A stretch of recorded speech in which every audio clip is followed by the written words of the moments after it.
이 시간 오늘 말씀의 제목은 그리스도 예수 안에 있는 속량입니다. 요절 말씀은 로마서 3장 24절입니다. 다 같이 한 목소리로 읽어보시겠습니다. 시작. 그리스도 예수 안에 있는 속량으로 말미암아 하나님의 은혜로 아버지로 나아심을 얻는 자가 되었느니라. 제가 기도하겠습니다. 하나님 아버지, 저희가 하나님의 은혜로 2022년을 시작하게 되었습니다. 주님의 은혜로 저희가 로마서 말씀을 배우게 되었습니다.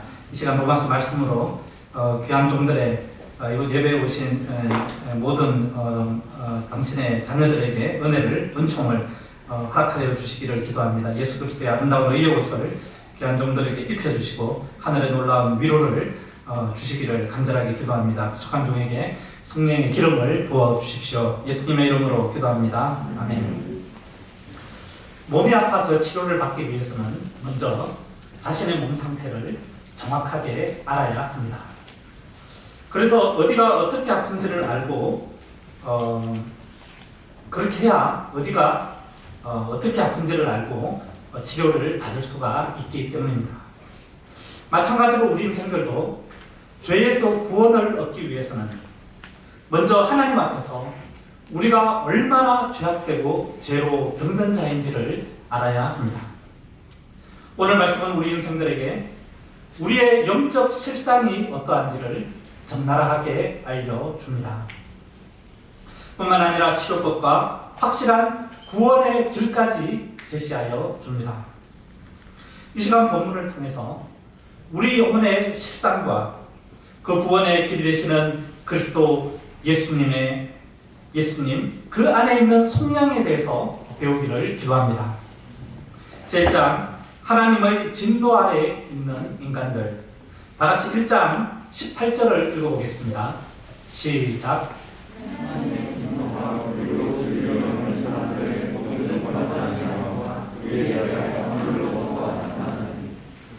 하나님의 진노란 하나님의 거룩성을 대적하는 죄에 대해서 하나님이 가지는 불쾌하면서도 적대적인 의미의 격렬한 심판의 감정을 의미합니다.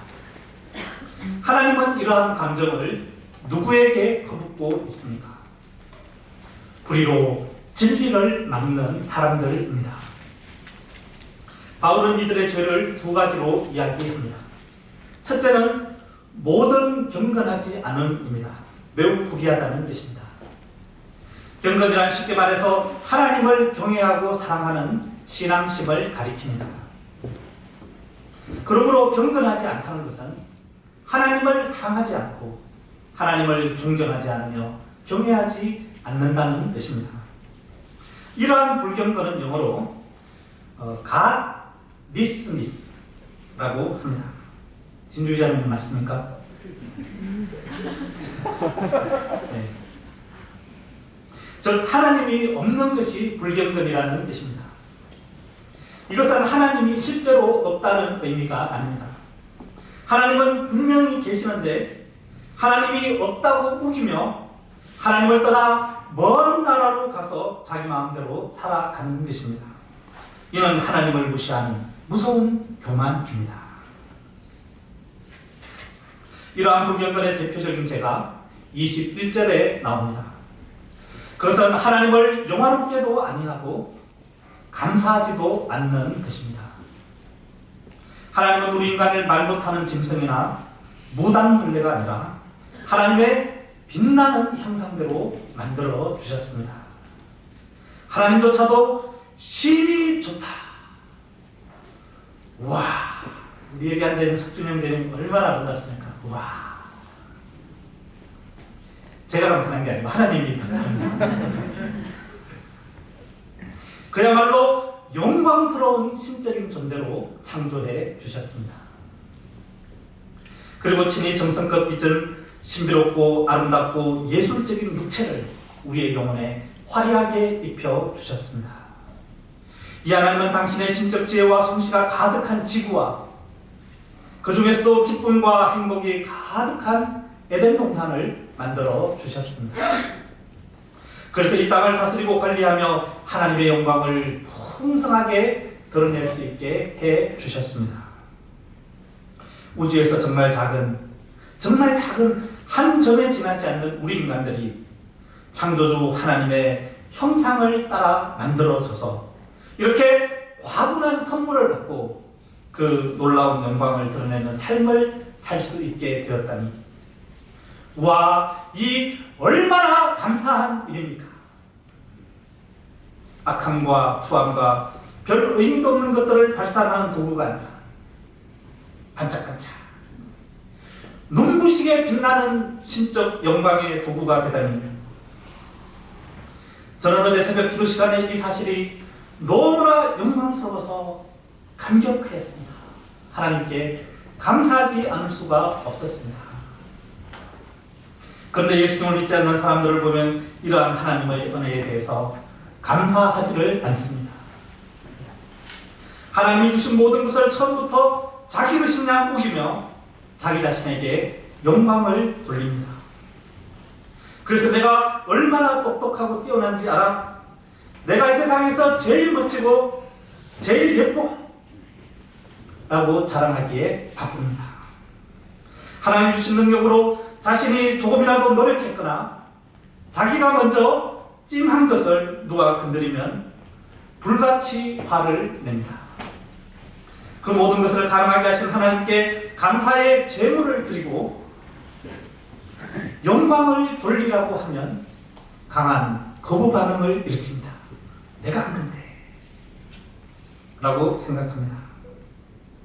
부모님의 연애에 감사하지 않는 아들과 딸이 있다고 생각해 봅시다. 가문의 영광이 아니라 가문의 수치요, 부모님의 이름을 욕되게 하는 삶을 살고 있다면 이것이 얼마나 큰 죄입니까? 하나님을 영화롭게도 아니하고 감사하지도 않는 것은 이보다도 천인 공도할 죄악입니다. 인간은 도대체 왜 이러한 불경건의 죄를 짓는 것일까요? 그들이 하나님을 몰라서 그런 것입니다. 그렇지 않습니다. 그렇다면 이해심 많으신 하나님께서 진노하지 않았을 것입니다. 그렇다면 인간이 하나님을 알면서도 그런 불경건의 죄를 짓고 있다는 말입니까? 그렇습니다. 19절을 보십시오. 이런 하나님을 알만한 것이 그들 속에 있습니다. 하나님께서 이를 그들에게 보이셨느니라. 인간은 본능적으로 하나님을 아는 지식을 가지고 있습니다. 이는 하나님이 인간의 마음에 하나님을 알 수 있는 지식을 심어 주셨기 때문입니다. 그 예로 어느 나라 어느 국민치고 심지어 어떤 작은 부족들 중에서도 신을 찾는 종교 행위와 제사 행위가 없는 곳이 없습니다. 종교개혁자 장 깔뱅은 이렇게 말했습니다. 하나님이 계심을 아는 지식은 인간의 골수에 깊이 박혀 있어서 그것을 지워버리는 것은 불가능하다. 차라리 자신의 천성을 바꾸는 것이 더 쉽다. 인간이 본능적으로 하나님을 아는 것은 어린아이가 본능적으로 엄마, 아빠를 태어날 때부터 찾는 것과 똑같습니다. 이와 같이 우리도 하나님의 자녀이기 때문에 날 때부터 언제나 본능적으로 하나님을 찾습니다. 그래서 위기가 닥치면 그 하나님부터 찾아서 간절하게 기도합니다. 하나님은 또한 그 만드신 만물에 당신의 흔적을 담아 놓았습니다. 그리고 인간으로 하여금 그것을 알아볼 수 있게 하는 인지력을 주셨습니다. 20절을 보십시오. 하나님은 우주 만물에 당신의 영원한 능력과 신성, 즉 신적 속성과 성품을 새겨 놓았습니다. 갤러리에 전시되어 있는 뛰어난 작품을 볼 때 우리는 그것을 만든 위대한 예술가가 있음을 의심 없이 알 수가 있습니다. 마찬가지로 온 우주 만물, 특히 각종 동물들과 식물들과 형형색색 아름다운 꽃들의 향연을 볼 때 전쟁겨울로 오면 설레이는 게 있습니다. 봄이 오면 창문 너머로 화려한 꽃들이 필 것입니다. 그러한 꽃들을 볼 때 이 위대한 예술 작품을 만드신 전능하신 하나님이 계심을 어느 누구도 부인할 수는 없을 것입니다. 그래서 온 세상 만물은 하나님이 계시다는 것을 보여주는 교과서요, 하나님의 신성을 보여주는 거울이요, 우리의 무지를 깨우쳐주는 선생이라고 할 수 있습니다. 또 어떤 학자는 이 우주 만물을 하나님이 계시는 궁전이라고 합니다. 하나님은 온천한 만물을 창조하시고 그것을 무한한 권능과 지혜로 다스리고 있습니다. 이 하나님이 살고 있는 궁전을 거닐면서 그 궁전에 살고 있는 왕의 존재를 모른다는 것은 말이 안 됩니다.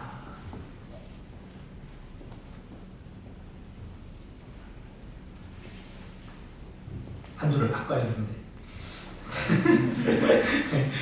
하나님은 온천한 만물을 창조하시고 그것을 무한한 권능과 지혜로 다스리고 있습니다.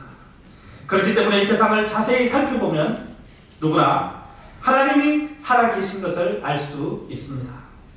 그러므로 인류 최후의 날 하나님의 심판대 앞에서 하나님이 나의 죄를 추궁할 때 하나님을 몰라서 그랬다고 핑계할 수가 없습니다. 그렇다면 인간은 왜 하나님을 알면서도 고의로 하나님을 영화롭게도 아니하고 감사하지도 않는 것일까요? 21절 하반절을 보십시오.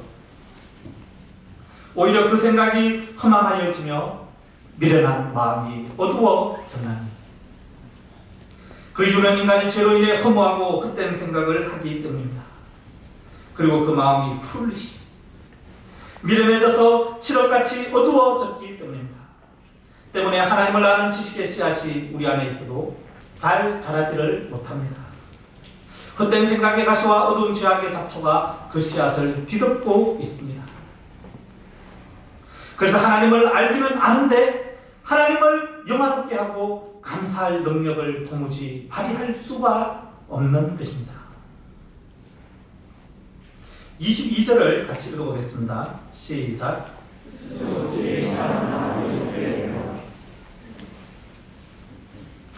인간들은 이렇게 미련해졌음에도 불구하고 스스로는 자신을 지혜 있다고 생각합니다. 우리 그렇게 생각하고 살아오신 분들 여기에 많으시죠? 청생님도 그렇습니까? 옛날에? 그랬다고요? 네. 이것은 망조입니다. 사람이 스스로 지혜롭다고 생각할 때, 자칭 자신을 천재요 똑똑이라고 생각할 때 실상은 풀리시 어리석은 것입니다. 왜냐하면 그런 자들이 결국 하게 되는 것이 하나님보다도 한참 못한 썩을 사람이나 새나 짐승이나 혹은 버러지 형상의 우상을 숭배하는 것이기 때문입니다. 이렇게 인간이 숭배하는 우상은 실은 신이 아닙니다. 우상은 인격도 없습니다. 그래서 우상이 인간에게 요구하는 것은 사실은 아무것도 없습니다. 우상은 말없이 서 있습니다.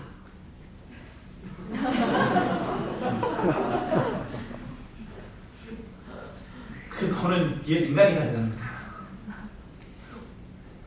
인간이 우상 앞에 사는 행위는 다 자기가 하고 싶어서 하는 것입니다. 하나님을 아는 지식을 자기 편한 대로 자기 마음대로 사용하고 싶어서 그렇게 하는 것입니다. 요컨대 우상 숭배는 하나님을 떠나 먼 나라에 가서 자기 마음대로 허랑방탕하게 살려는 몸부림입니다.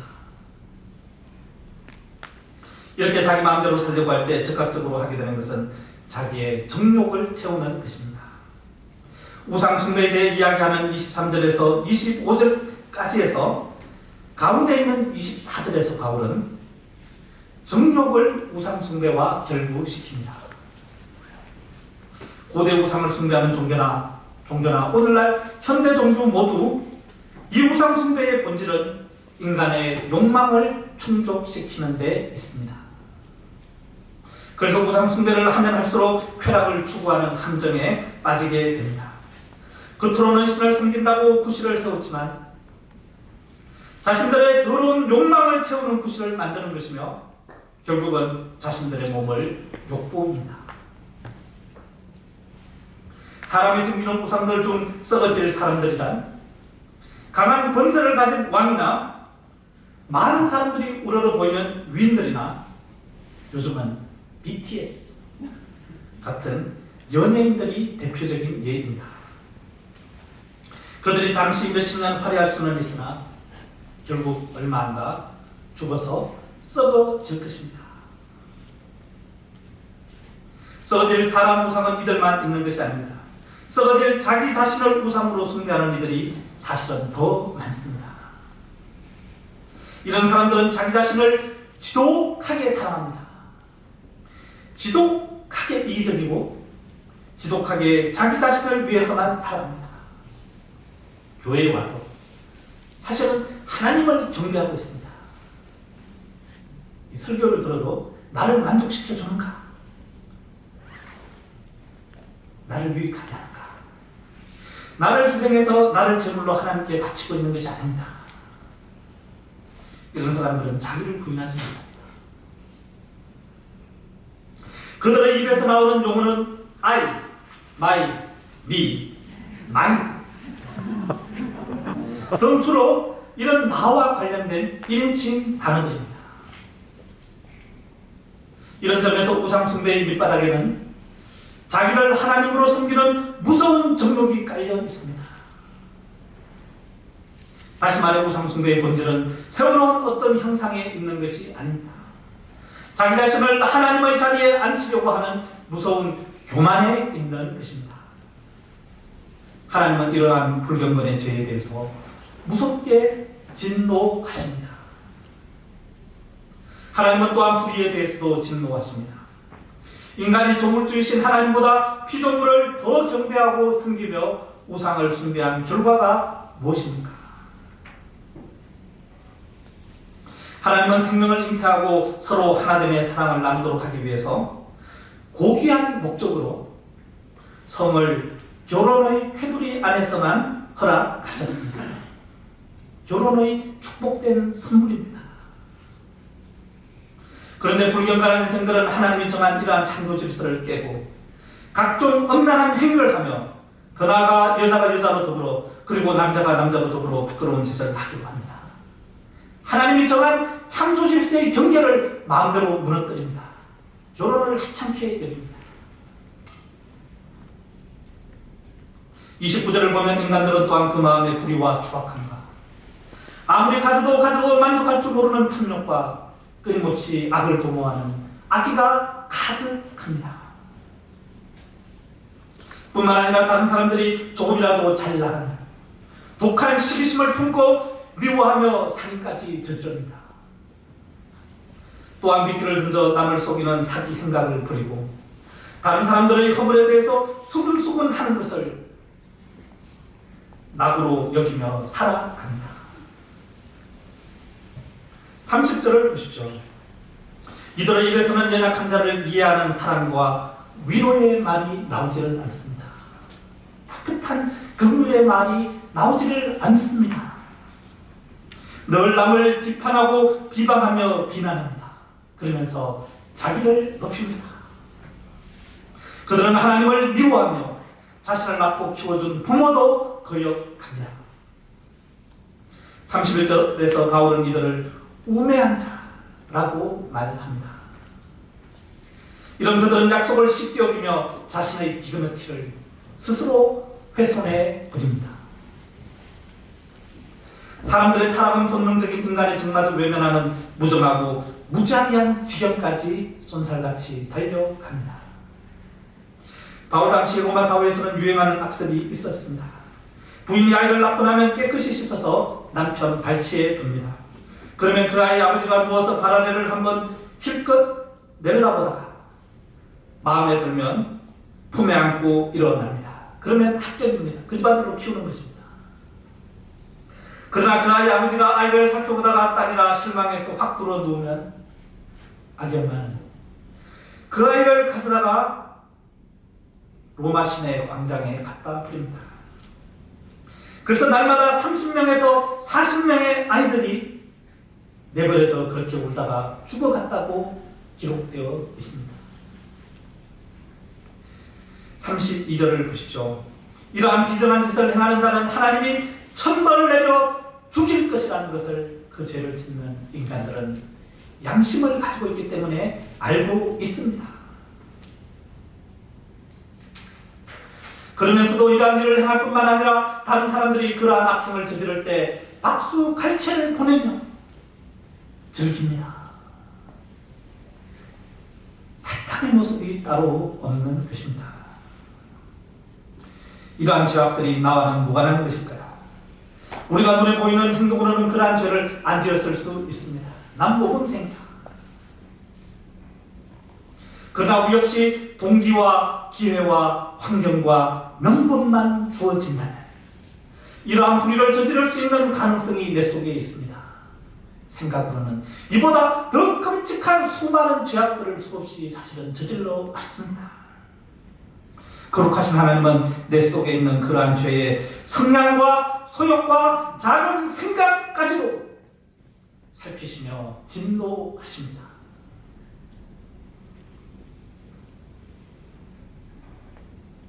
하나님이 진노하신다면 왜 내가 이렇게 멀쩡하게 살아있는 것입니까? 왜 당장에 심판하지 않고 저 많은 죄들을 내버려 두시는 것입니까? 이러한 죄를 짓는 많은 사람들이 사실은 아무런 심판도 받지 않고 있지 않습니까? 오히려 마음껏 죄를 지으며 즐겁게 행복하게 살고 있지 않습니까? 불법도 불사해가며 끝없이 탐욕을 부리는데도 돈만 잘 벌고 얼마나 잘 나가는지 정말 모르겠습니다. 실제로 본문 24절과 26절과 28절을 보면 바울은 하나님 이러한 죄인들에게 당장 진노하시기보다도 내버려 두셨다고 말하고 있습니다. 그런데 이 내버려 두면 심판을 안 한 것이 아닙니다. 심판을 이미 시작한 것입니다. 열심히 공부하고 성장해야 할 아들이 도무지 공부를 하지 않습니다.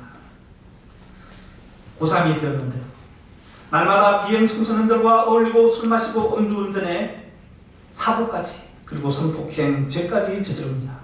처음에는 부모님이 좋은 말로 달래보고 안되면 야단도 치고 심지어 때려가면서 돌이켜보려고 온갖 애를 다 써보았습니다.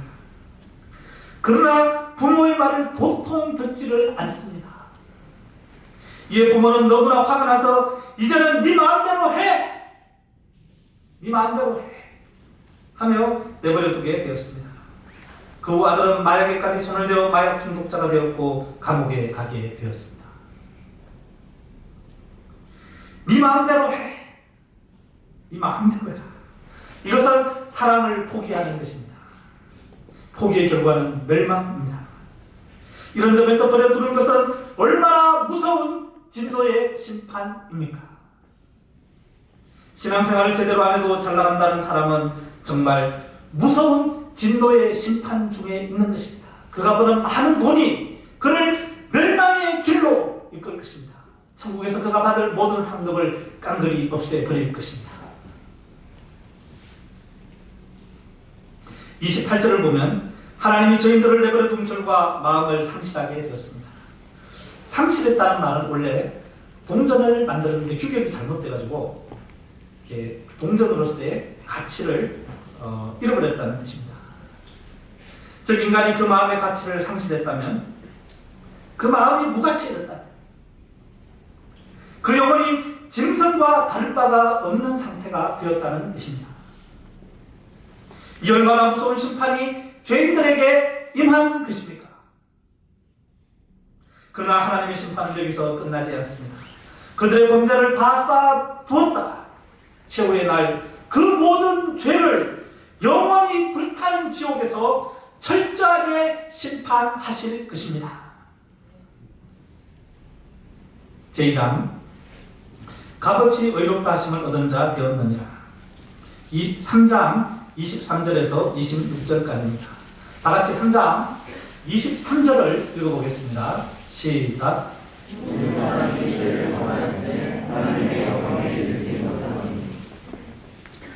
불경건의 죄와 각종 불의의 죄를 범한 우리 인간은 하나님의 영광에 이르지 못하게 되었습니다. 이 말은 죄를 지음으로 하나님이 원래 우리에게 주셨던 그 영광을 잃어버렸다는 것입니다. 우리 인간은 원래 날마다 에덴 동산에서 거룩하신 하나님과 손을 맞잡고 그늘며 아름다운 코스모스를 보며 벚꽃 축제를 즐기기도 하였습니다. 창조적인 지성과 풍성한 감정과 자유로운 의지에 기초한 사랑으로 즐거운 교제를 날마다 누렸습니다. 세계적인 학자나 유명 인사나 멋진 사람들 정도가 아니라 온 우주를 창조하시고 다스리시는 가장 아름다운, 가장 영광스러운 그분과 날마다 카페 라떼를 마시면서 그분의 핫한 말씀을, 주옥같이 아름다운 말씀을 듣고 나도 질문하고 그 존귀한 분과 기쁨을 나누고 행복을 누리는 것이 얼마나 큰 영광이었겠습니까? 얼마나 큰 영광입니까? 하나님은 또한 피조세계를 다스리는 우주적인 통치권을 우리 인간에게 나누어 주시고 함께 다스리셨습니다. 온 세상을 대표하여 하나님을 찬송하는 영광을, 모든 동물들을 세우고 모든 아름다운 나무를 세우고 천하 만물을 뒤에 세우고 인간이 정조회장 대표로 제 앞에 나가서 하나님을 찬송하였습니다. 그런데 불경건의 죄를 저지른 인간들은 이 모든 영광을 잃어버렸습니다. 하나님과 교제하는 특권을 잃어버렸습니다. 스타벅스에 가도 하나님이 없습니다. 무슨 재미로 갑니까? 친구 만나러. 내면에 빛나는 형상은 망가지고 더럽혀져 만물보다 부패하고 추악한 욕망으로 변질되었습니다. 그래서 하수구같이 더럽고 불의한 세상을 만들어 그 속에서 뒹굴고 있습니다. 하나님을 알되 하나님을 영화롭게도 아니하고 감사하지도 않는 것이, 그래서 더 이상 하나님을 예배하지 않는 것이, 새벽에 늦게까지 자는 것이, 하나님을 만나러 오지도 않고 자는 것이 자연스러운 본성이 되었습니다. 예배하라고 하면, 새벽을 깨워 기도하라고 하면 막 화를 냅니다.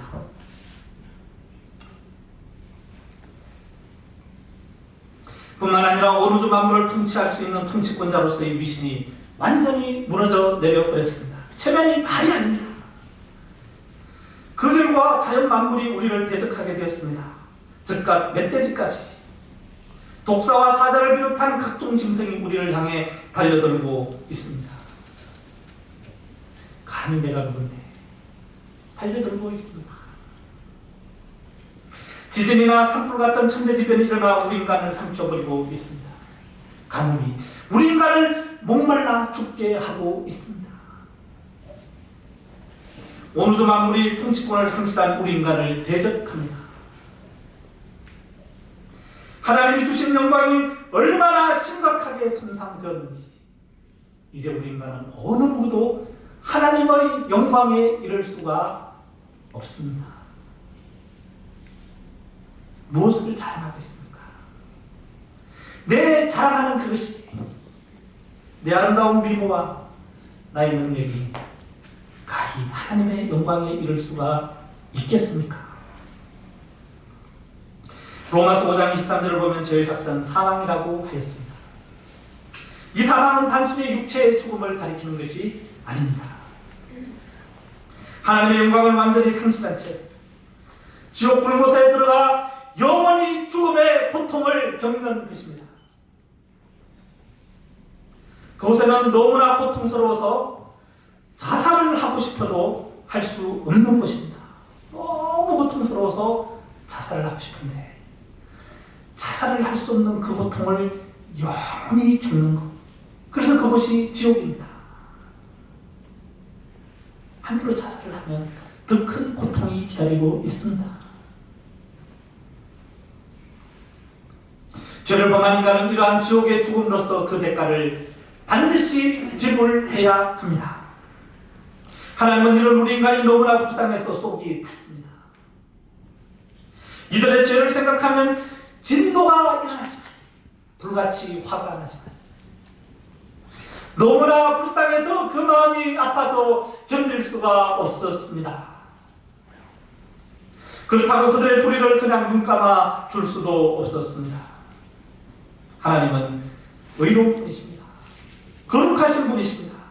그렇게 불의를 용납한다면 하나님이 자신의 의를 포기해야 합니다. 그러고서 어떻게 하나님이 될 수가 있겠습니까? 하나님이 되지 않으면 우리에게 불행합니다. 우리에게 하나님이 없어지는 것입니다.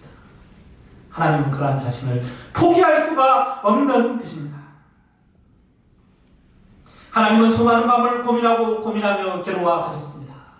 눈물을 흘리셨습니다. 그러다가 기가 막힌 방법을 고안해내셨습니다. 24절을 다 같이 읽어보겠습니다. 시작. 그리고 예수 안에 있는 생명으로 말미암아 하나님의 은혜로 값없이 의롭다하심을 얻는 자 되었느니라. 하나님은 우리 인간을 구원해서 원래의 영광을 회복시켜 주기 위해서 자신의 외아들 예수 그리스도를 속량물로 사용하기로 결심하셨습니다. 속량이란 노예 시장에서 통용되는 말입니다. 몸값을 지불하고 노예를 해방시키는 권리를 사는 것입니다. 노예 한 명의 생명을 건지는데도 꽤 많은 돈이 듭니다. 우리 박원 형제님은 좀 비싸겠죠. 키가 크고 일을 좀 잘할 것 같지 않습니까?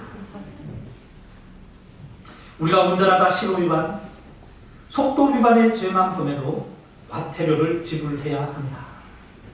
사기를 치다가 걸리거나 성범죄 같은 경우에는 감옥살이를 해야 합니다.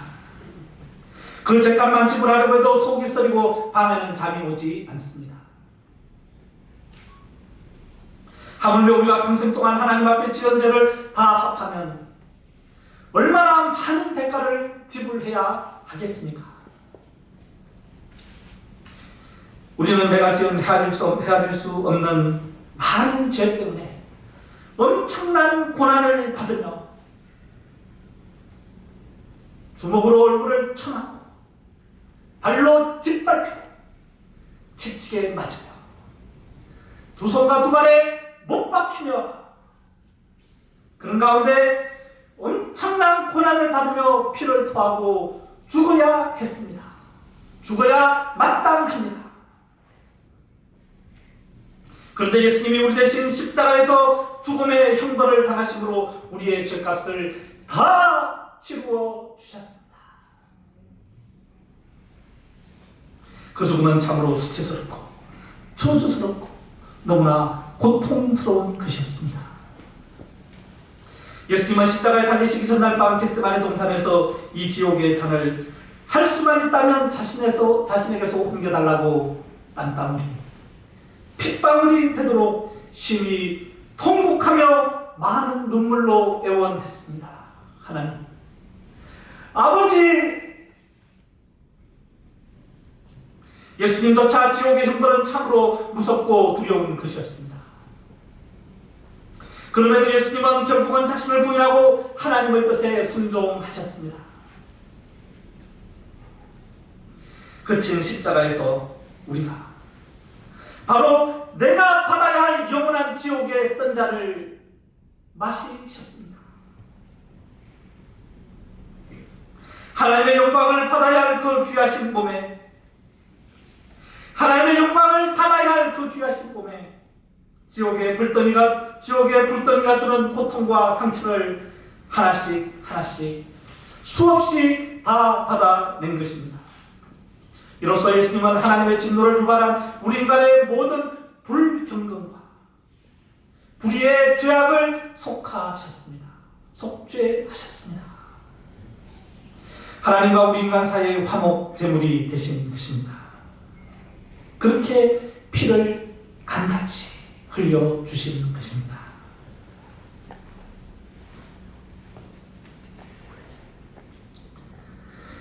하나님은 예수님께서 이렇게 속량물이자 화목제물이 되신 것을 보시고 비로소 그 진노와 노여움을 보셨습니다.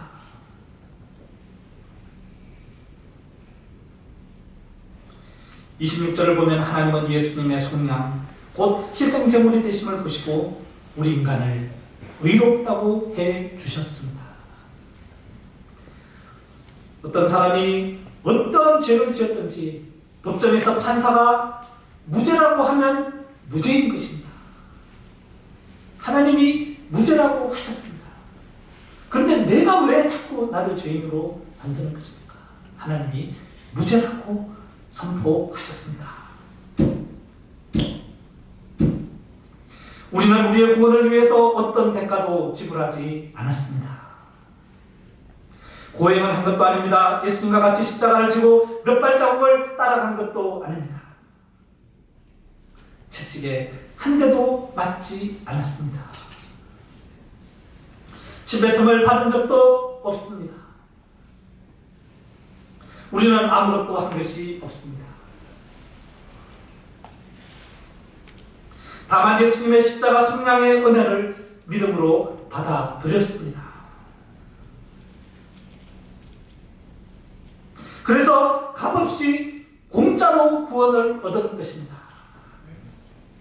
우리 편에서 보면 단지 믿기만 하면 되니 구원이 참 쉽습니다. 공짜를 좋아하는 분들은 굉장히 이 구원을 좋아합니다. 그런데 양심적인 사람들은 그래도 내 돈을 10만 원이라도 내야지, 이건 아닌 것 같다, 얘기가 아닌 것 같아서 이 구원을 사양합니다. 그러면 돈을 좀 내시고 구원을 받으라고, 이렇게 하면 받을 거예요. 그러나 우리의 구원이 하나님 편에서는 참으로 어려운 일이었습니다. 죄 없는 독생자요 자신의 생명과도 같은 아들을 십자가에 성량물로 내놓는 것이 어떻게 쉬운 일이겠습니까?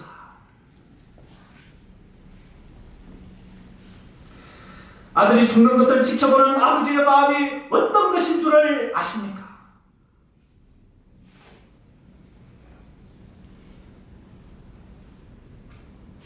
함께 죽는 것입니다.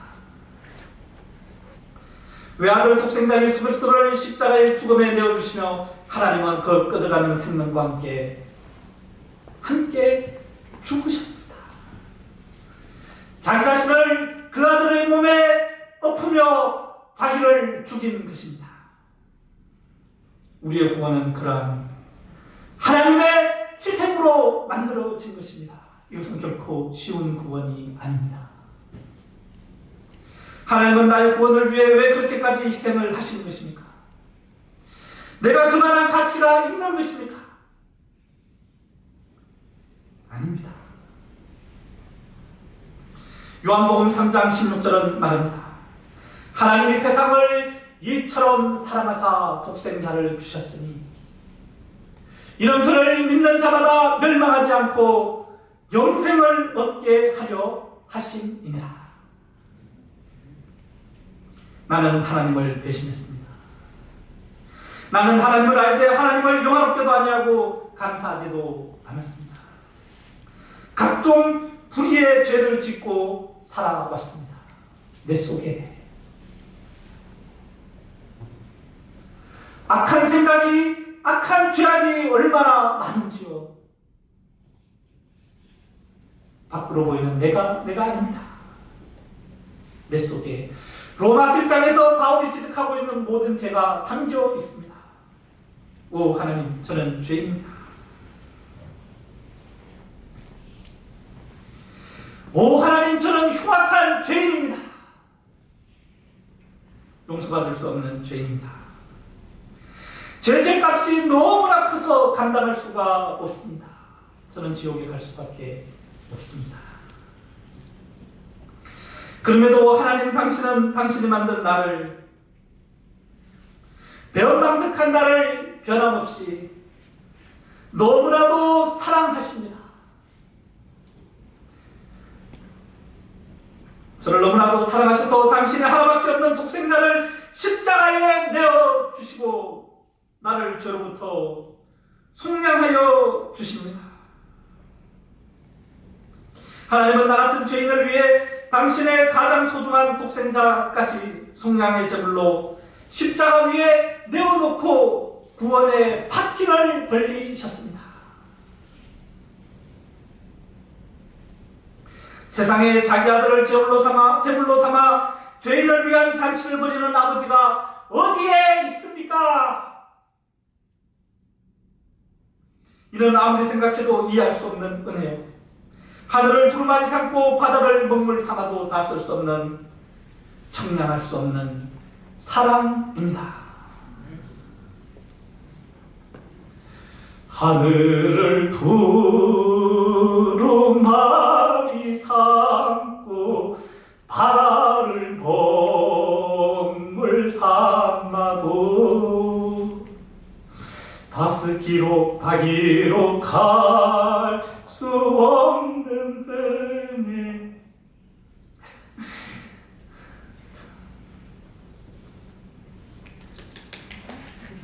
그러한 사랑입니다.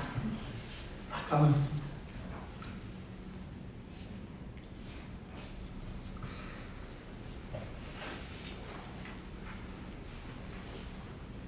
이 귀한 은혜를 생각하면 우리가 가만히 있을 수가 없습니다. 그래서 어떤 청년은 이 하나님의 사랑에 감격하여 아프리카 선교사로 갔습니다. 아프리카 중에서도 아주 열악한 땅에 열악한 땅에서 그곳 영혼들을 희생적으로 섬겼습니다. 그런데 그곳에서 말라리아에 걸려 움막 속에서 얼마나 고통하며 지냈는지 모릅니다. 그런데도 나 같은 죄인을 구원해 주시기 위해 말라리아 고통과는 비교할 수도 없는 십자가 고통을 겪으신 예수님을 생각하자 가슴이 얼마나 벅차오르는지 통곡을 했다고 하였습니다. 잠비아 어느 마을에서 울려 퍼진 통곡이었습니다. 이 선교사님은 말라리아 외에도 많은 고난과 시련이 있었으나 예수님께 대한 뜨거운 사랑으로 그의 남은 생애를 온전히 예수님께 바쳤습니다. 십자가의